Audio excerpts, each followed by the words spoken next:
Video तो फिर video तो बनना चाहिए। माइक अच्छा मैं लगा दूँ।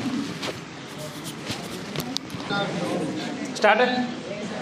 तो नमस्कार दोस्तों, कैसे हैं आप सभी? बढ़िया है। ये बहुत अच्छा बैच है। कैमरे की इधर की तरफ करो, इधर। ये जितने भी आपको दिखाई दे रहे हैं कैमरे में, ये बहुत अच्छे हैं। कुछ इनमें से ऐसे हैं जो प्रत्येक 5 मिनट बाद में सड़क पर भी मिलते हैं।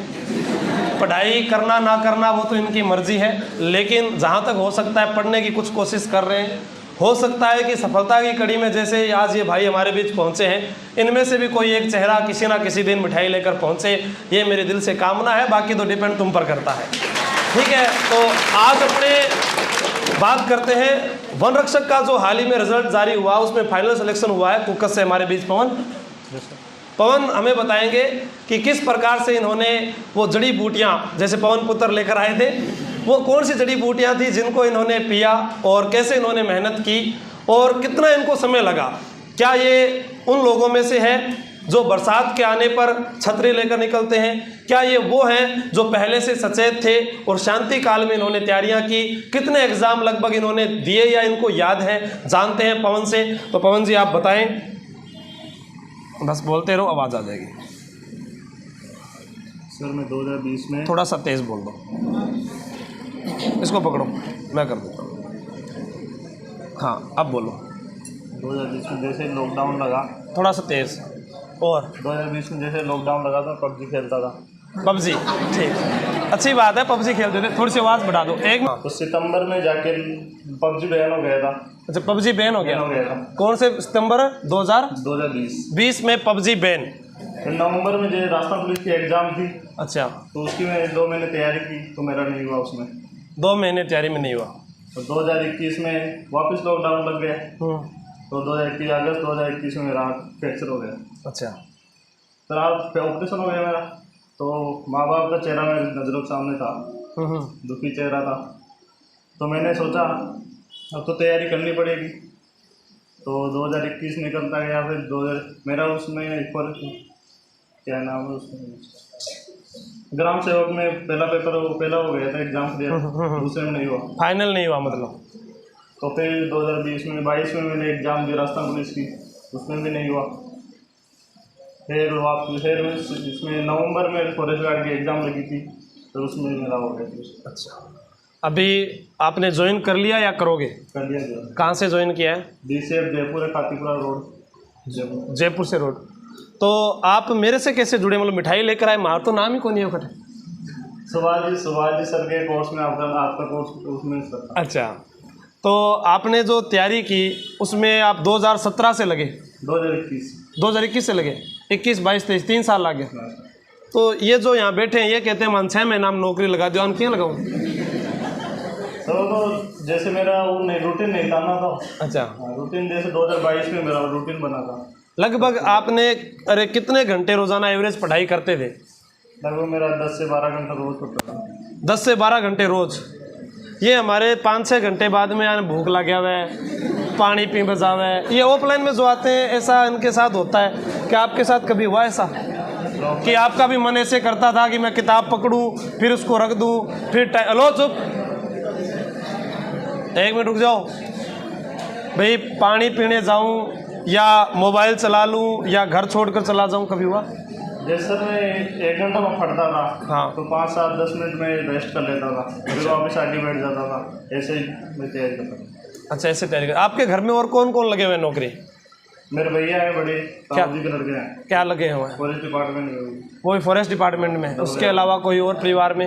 हाँ, जो अभी लगे हैं मेरे से बड़े हैं, वो भी ताऊजी का लड़का है, वो IOCL में कंपनी में लगे हैं। अच्छा, IOS कंपनी, सरकारी जॉब है? हाँ, सरकारी जॉब है वो। और अच्छा, मेरा बुआ का छोटा भाई है, वो अभी PMT में सिलेक्शन हुआ है। PMT में सिलेक्शन हुआ है। तो आपको क्या लगता है कि सरकारी नौकरी लगने के बाद में मान प्रतिष्ठा बढ़ती है या वैसे ही रहता है जीवन पहले की तरह? सर अभी तो शुरुआत है, अभी तो देखते हैं क्या होता है। ब्याह हो गया थारो? हाँ सर। अच्छा, फिर तो कोई फायदा को नहीं क्योंकि नौकरी लगने के बाद में जब रिश्ता आए तो थोड़ा सा ऐसे है ना, पहले हो जाए तो फिर पहले हो गया।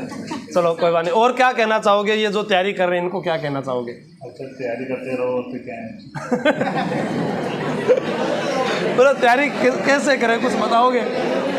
भाई आप लिख लिख कर, 1 मिनट रुको तो शुरू, आप लिख लिख कर याद करते थे या किसी को सुनाते थे या टेस्ट पेपर देते थे, कुछ तो बताओ इनको। जब मैं तैयारी करता था रूम में, मैं अकेला होता था, मैं फट के जोर जोर से बोल के याद करता था। हाँ तो कुछ तो बताओ इनको ऐसे। दिमाग में जैसे आवाज़ अपने कानों में आएगी तो ज़्यादा रिपीट होगा। सही है। तो ये जो कई एक साथ ग्रुप बना के रहते हैं, क्या फिर ये अच्छा नहीं है? सर मेरा तो दोस्तों से विश्वास उठ गया था 2020 में। हाँ फिर तभी मेरा हाथ फ्रैक्चर हो गया था, उसमें हाथ फ्रैक्चर हो गया था। दोस्तों की वजह से हुआ। कैसे? क्रिकेट खेलते हैं। देखो बिल्कुल कुछ ना कुछ कहानियाँ जुड़ी रहती है। थाना भी सर मेरे दोस्तों से विश्वास उठ गया था। कईयों का अभी भी उठा हुआ है विश्वास, मुझे पता है। लो मुझे दो। बहुत बहुत धन्यवाद पवन जी। जैसा इन्होंने बताया कि दोस्तों से विश्वास उठ गया था, मैंने आपको बहुत बार समझाया है कि काम सिर्फ आप ही आएंगे अपने जीवन में। जो आपके इर्द गिर्द जो भी बैठा है उसको देखें, अभी नहीं देखना है, बाद में, कि वो तुम्हारे लिए लाभदायक है या नहीं है। और अगर वो नहीं है तो उसने कहा भाई साहब, भाई अब तू जा, क्योंकि आवाज़ नहीं करो। तो सुनो पहले इन्होंने क्या कहा कि ये पबजी खेलते थे और एक पबजी खेलने वाला भी सरकारी नौकरी लग सकता है, ये तब जब वो ठान ले। फिर उन्होंने दूसरा कारण बताया कि मेरा हाथ फ्रैक्चर हो गया था, उसके बाद भी इन्होंने मेहनत जारी रखी और कहीं ना कहीं इनका चयन हुआ। ग्राम विकास अधिकारी में ये रहे, राजस्थान पुलिस में ये असफल हुए और वन रक्षक में जाकर इनका चयन हो गया। ये होता है कि लगातार सफलता के लिए आप मतलब जुड़े रहे। जैसा मैंने पूछा कि आपके परिवार में कौन लगा हुआ है, तो इन्होंने बताया कि भैया जो AA क्या AA लगे हुए हैं। अब ये एक फर्क पड़ता है, शिक्षित परिवार में जिस घर में कोई एक नौकरी लग गया उसका पूरा परिवार उससे प्रेरित होकर जरूर नौकरी लगेगा। अगर मैं कहूँ कि मेरे घर में सारे ही मजदूर हैं तो, और मैं भी उन्हीं को देखता हूँ कि हमें जीवन में मजदूरी करनी है, तो फिर मैं भी वही कार्य करने लग जाऊंगा। आपके इर्द गिर्द, आपके पड़ोस में, गांव में, कोई मोहल्ले में, घर में, कहीं पर भी कोई लगा हुआ है, वो आपका प्रेरणा स्रोत होना चाहिए। आप आइकन बना लो कि बस ये लगा हुआ है, मुझे लगना है। अब इसने जो काम किया वो काम मुझे भी करना है। पबजी की लत कितनी बुरी होती है ये आप सभी जानते हैं। पबजी के कारण हम अखबारों में पढ़ते भी आए हैं कि कई लोगों की मौत भी हो चुकी है, लेकिन ये बहुत बढ़िया है कि इन्होंने उसको छोड़ दिया। ऐसा ही जो आप लोगों को मैं कहता हूँ क्रिकेट की लत, हम लोगों के पास में अभी खुद का पता नहीं कितना पैसा है या नहीं है, पर हम किसके बारे में सोच रहे हैं? मिशेल स्टार्क ने करोड़ रुपए में उसको खरीदा, वो 7 लाख की एक बॉल फेंकेगा, पैंट कमीज पर इतने रुपए लगा दिए, सूर्य कुमार यादव को इतने में खरीदा, क्या ये 55 लाख का प्लेयर था? हम लोग उन्हीं में लगे हुए हैं। कौन सी मूवी जो है वो हिट है, कौन सी फ्लॉप हुई है, बड़ा business.com में आपका स्वागत है जो सुन रहे थे अपने। ये सब बातें जो है वो हमारे काम की नहीं है, क्योंकि संदीप महेश्वरी जी ने एक बात कही कि मैंने सिर्फ ये बोला कि स्कैम हुआ है, और स्कैम हुआ है और चोर की दाढ़ी में तिनका। चोर अपने आप बोला कि नहीं बोला? तो वो कारण होता है कि हमने किसी के साथ गलत किया है, तभी तो हमें आवेश आएगा भी हम गलत करके, वरना जो सही है उसके खिलाफ कोई कितना ही बोलो ना, क्या फर्क पड़ता है। अभी एक विद्यार्थी है रमेश बिश्नोई, जोधपुर जिले का रहने वाला है, शायद किसी ने इंस्टाग्राम पर या कहीं ना कहीं देखा होगा, उसके दोनों हाथ नहीं है, बिल्कुल हाथ नहीं है। मैं कल रात को बैठा बैठा वो सामने आया तो उसको देखा, मैंने सोचा इस पर वीडियो भी बनाऊंगा, मुझे बहुत अच्छा लगा। वह व्यक्ति जिसके दोनों हाथ बचपन से नहीं है, वह अपने दोनों पैरों से क्रिकेट भी खेल रहा है, खुद ही भोजन कर रहा है, ब्रश कर रहा है, नहा रहा है, यहाँ तक कि मेरे दोनों हाथ है फिर भी मुझे स्विमिंग पूल में तैरना नहीं आता, वो दोनों हाथों के बगैर भी तैर रहा है और RS की पढ़ाई भी कर रहा है।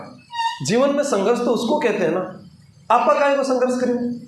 एक पाँव से पानी की बाल्टी निकाल रहा है वो, और हम मोबाइल इंस्टाग्राम पर देख रहे हैं कि इनको इस मैच में उसने ये लगाया, उसने ये लगाया, ये किया, वो किया, हम हमारी ज़िंदगी से दुखी हो गए, मेरे पास अब कुछ भी नहीं बचा है।